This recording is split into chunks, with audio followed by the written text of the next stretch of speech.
What we're trying to do is create a sort of a pleasant, smooth shape. I mean, I always describe it as a sort of, it's like a sexy shape. It has a flow to it, you know.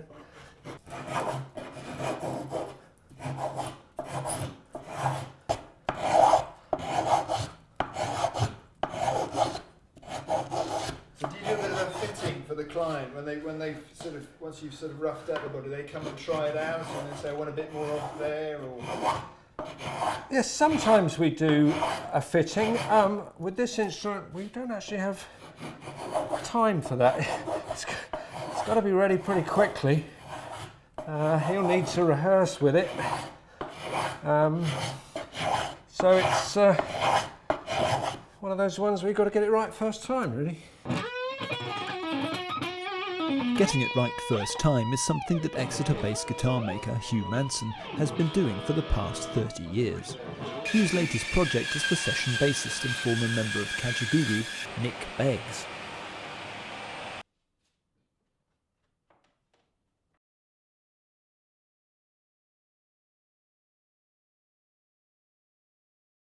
Hugh's client list reads like a roll call of rock and roll royalty, and he specialises in custom-made instruments.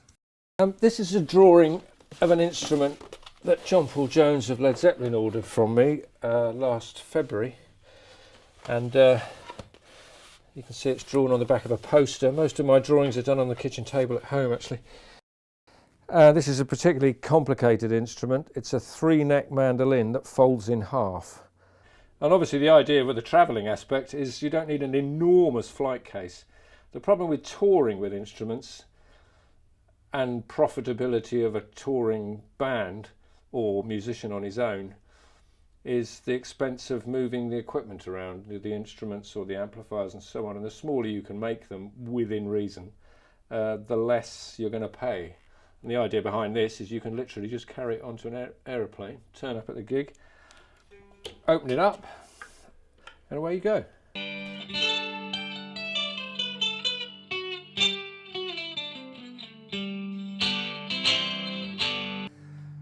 I wish I could play it as well as he does, but then I suppose he can't make it, but I can.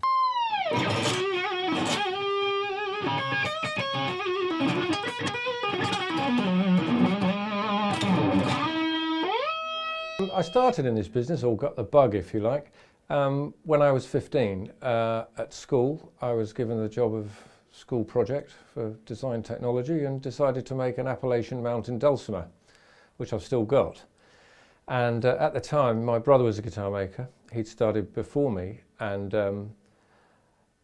I went to Goldsmiths and did a design technology course, came out as a qualified teacher, taught for a little while, and then my brother gave me a phone call one night and said, why don't you come and join me in Sussex? I'm getting orders for electric guitars, I don't really want to make them, why don't you come and do that? So the next day I went into school, handed in my resignation, and I suppose the rest's history, really.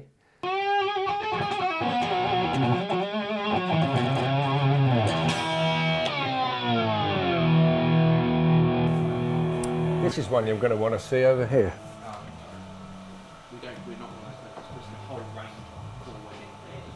This is an instrument that I made for Matt Bellamy of Muse, and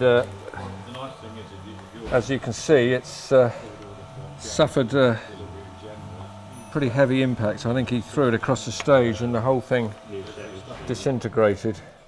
If we remove this tape, you can actually see that the whole thing comes apart. Rather a shame, really. Quite a lot of love and affection went into making that, and an awful lot of time.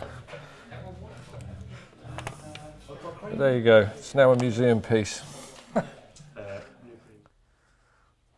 Every guitar we make starts off with a drawing. You have to know what you're going to make, and this, interestingly enough, is the drawing of the first guitar that I made for Matt Bellamy some years ago now. It's been in various exhibitions, so it's a bit scruffy, but this is the drawing for the original version of this guitar here, which we now produce for sale. This is quite a complicated instrument. It had a lot of sophisticated electronics in, and it was covered in aluminium. It was clad in aluminium, a bit similar to this one. In fact, here is a front off a prototype, which we use now just as a jig.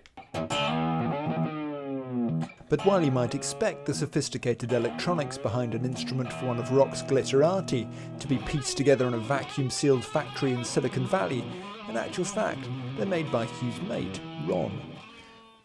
Yes, Ron Joyce, he's a lovely chap. We've known each other for many, many years, and he's an electronics boffin, really, and again, that's one of those amusing things when you see this high technology coming out of our instruments, and they're made in a house in Pinho. I find that rather lovely. I've been working for Hugh for about 10 years, ever since Matt Bellamy from Hughes contacted him to have some custom guitars built. The first guitar we built was the black one, which is still one of his favourites, and that was absolutely crammed full of electronics, from MIDI right through to analogue effects. And we sort of progressed from there, different configurations, different electronics on board. We even did one with about 10 laser beams firing out of it, which was quite exciting. Very much a cottage industry, kitchen table type effort. I do not have a high-tech lab, and I do not even own a white coat, but I produce the products in my room, which I endearingly call my cave. Right, we're going into the cave now.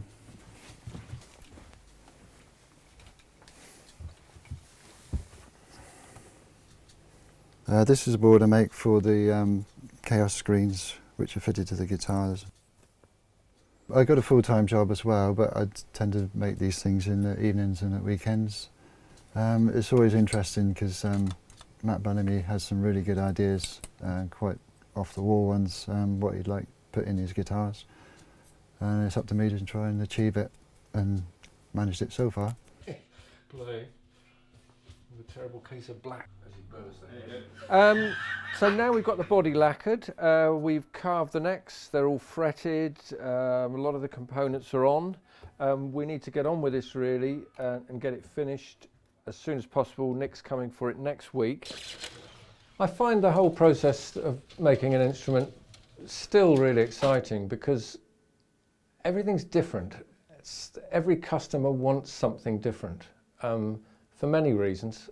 Maybe they all play different styles of music. You know, one guy might want an instrument for bluegrass, and the next guy might want an instrument for gypsy jazz, and goes on and on and on and on. There are many different genres of music, and different instruments have different flavours for different types of music, and that's the fun. It's fitting the instrument to the customer and the customer's style of music.